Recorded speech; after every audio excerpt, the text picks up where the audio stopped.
निर्जला एकादशी कब है? व्रत की कथा, इतिहास और महत्व, उपवास में ध्यान रखें ये बातें। नमस्कार दोस्तों, आप सभी का हमारे चैनल में बहुत बहुत स्वागत है।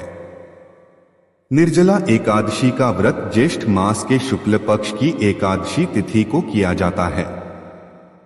हिंदू धर्म में एकादशी व्रत का मात्र धार्मिक महत्व ही नहीं है, ये व्रत मानसिक एवं शारीरिक स्वास्थ्य के नजरिए से भी बहुत महत्वपूर्ण है। एकादशी का व्रत भगवान विष्णु की आराधना को समर्पित होता है। इस एकादशी का व्रत करके श्रद्धा और सामर्थ्य के अनुसार दान करना चाहिए। इस दिन विधि पूर्वक जल कलश का दान करने वालों को पूरे साल की एकादशियों का फल मिलता है। इस प्रकार जो इस पवित्र एकादशी का व्रत करता है वह समस्त पापों से मुक्त हो जाता है। कब है निर्जला एकादशी व्रत? ज्येष्ठ मास के शुक्ल पक्ष की एकादशी तिथि 17 जून सुबह 4:43 पर शुरू हो रही है। इसका समापन 18 जून सुबह 6:24 पर होगा। उदया तिथि के अनुसार 18 जून 2024 को निर्जला एकादशी व्रत रखा जाएगा। एकादशी व्रत का इतिहास। एक बार बहुभोजी भीमसेन ने व्यास जी के मुख से प्रत्येक एकादशी को निराहार रहने का नियम सुनकर विनम्र भाव से निवेदन किया कि महाराज, मुझसे कोई व्रत नहीं किया जाता। दिन भर बड़ी तीव्र क्षुधा बनी ही रहती है। आप कोई ऐसा उपाय बतला दीजिए जिसके प्रभाव से स्वतः सद्गति हो जाए। तब व्यास जी ने कहा कि तुमसे वर्ष भर की संपूर्ण एकादशी नहीं हो सकती तो केवल एक निर्जला कर लो, इसी से साल भर की एकादशी करने के समान फल हो जाएगा। तब भीम ने वैसा ही किया और स्वर्ग को गए। इसलिए यह एकादशी भीमसेनी एकादशी के नाम से भी जानी जाती है। निर्जला एकादशी का महत्व। निर्जला यानी यह व्रत बिना जल ग्रहण किए और उपवास रखकर किया जाता है। इसलिए यह व्रत कठिन तप और साधना के समान महत्व रखता है। हिंदू पंचांग अनुसार वृषभ और मिथुन संक्रांति के बीच शुक्ल पक्ष की एकादशी निर्जला एकादशी कहलाती है। इस व्रत को भीमसेन एकादशी या पांडव एकादशी के नाम से भी जाना जाता है।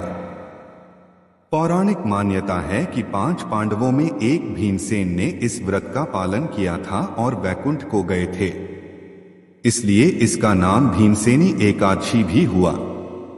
सिर्फ निर्जला एकादशी का व्रत कर लेने से अधिक मास की 2 एकादशियों सहित साल की 25 एकादशी व्रत का फल मिलता है।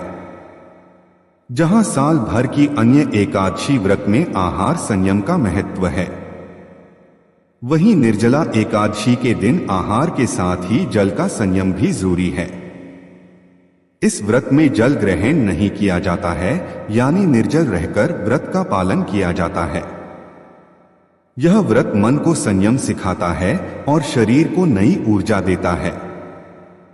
यह व्रत पुरुष और महिलाओं दोनों द्वारा किया जा सकता है। व्रत का विधान है। दिन भर इन बातों का ध्यान रखें। पवित्रीकरण के समय जल आचमन के अलावा अगले दिन सूर्योदय तक पानी नहीं पिएं। दिन भर कम बोलें और हो सके तो मौन रहने की कोशिश करें। दिन भर न सोएं। ब्रह्मचर्य का पालन करें। झूठ न बोलें, गुस्सा और विवाद न करें। व्रत कथा। जब वेदव्यास ने पांडवों को चारों पुरुषार्थ धर्म, अर्थ, काम और मोक्ष देने वाले एकादशी व्रत का संकल्प कराया था, तब युधिष्ठिर ने कहा, जनार्दन, ज्येष्ठ मास के शुक्ल पक्ष में जो एकादशी पड़ती हो कृपया उसका वर्णन कीजिए। भगवान श्री कृष्ण ने कहा, हे राजन, इसका वर्णन परम धर्मात्मा व्यास जी करेंगे, क्योंकि ये संपूर्ण शास्त्रों के तत्वज्ञ और वेद वेदांगों के पारंगत विद्वान हैं। तब वेद व्यास जी कहने लगे, कृष्ण और शुक्ल पक्ष की एकादशी में अन्न खाना वर्जित है। द्वादशी को स्नान करके पवित्र होकर फूलों से भगवान केशव की पूजा करें। फिर पहले ब्राह्मणों को भोजन देकर अंत में स्वयं भोजन करें। यह सुनकर भीमसेन बोले, परम बुद्धिमान पितामह, मेरी उत्तम बात सुनिए। राजा युधिष्ठिर, माता कुंती, द्रौपदी, अर्जुन, नकुल और सहदेव ये एकादशी को कभी भोजन नहीं करते तथा मुझसे भी हमेशा यही कहते हैं कि भीमसेन एकादशी को तुम भी न खाया करो, परंतु मैं उन लोगों से यही कहता हूं कि मुझसे भूख नहीं सही जाएगी। भीमसेन की बात सुनकर व्यास जी ने कहा, यदि तुम नरक को दूषित समझते हो और तुम्हें स्वर्गलोक की प्राप्ति अभीष्ट है और तो दोनों पक्षों की एकादशियों के दिन भोजन नहीं करना। भीमसेन बोले, महाबुद्धिमान पितामह, मैं आपके सामने सच कहता हूं, मुझसे एक बार भोजन करके भी व्रत नहीं किया जा सकता, तो फिर उपवास करके मैं कैसे रह सकता हूं। मेरे उदर में वृक नामक अग्नि सदा प्रज्वलित रहती है, अत जब मैं बहुत अधिक खाता हूं तभी यह शांत होती है। इसलिए महामुनि, मैं पूरे वर्ष भर में केवल एक ही उपवास कर सकता हूं, जिससे स्वर्ग की प्राप्ति सुलभ हो तथा जिसके करने से मैं कल्याण का भागी हो सकूं। ऐसा कोई एक व्रत निश्चय करके बताइए, मैं उसका यथोचित रूप से पालन करूंगा।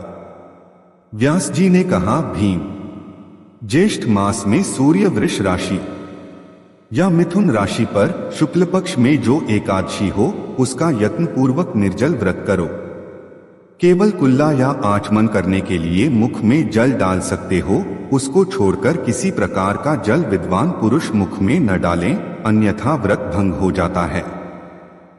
एकादशी को सूर्योदय से लेकर दूसरे दिन के सूर्योदय तक मनुष्य जल का त्याग करे तो यह व्रत पूर्ण होता है। इसके बाद द्वादशी को प्रभात काल में स्नान करके ब्राह्मणों को विधिपूर्वक जल और सुवर्ण का दान करे।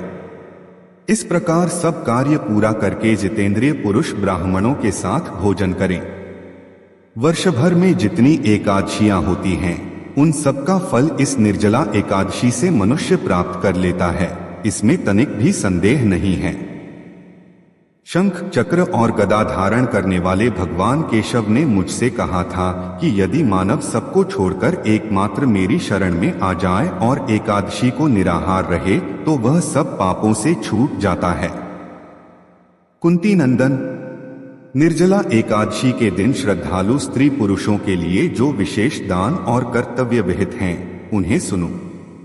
उस दिन जल में शयन करने वाले भगवान विष्णु का पूजन और जलमयी धेनु यानी पानी में खड़ी गाय का दान करना चाहिए। सामान्य गाय या घी से बनी गाय का दान भी किया जा सकता है।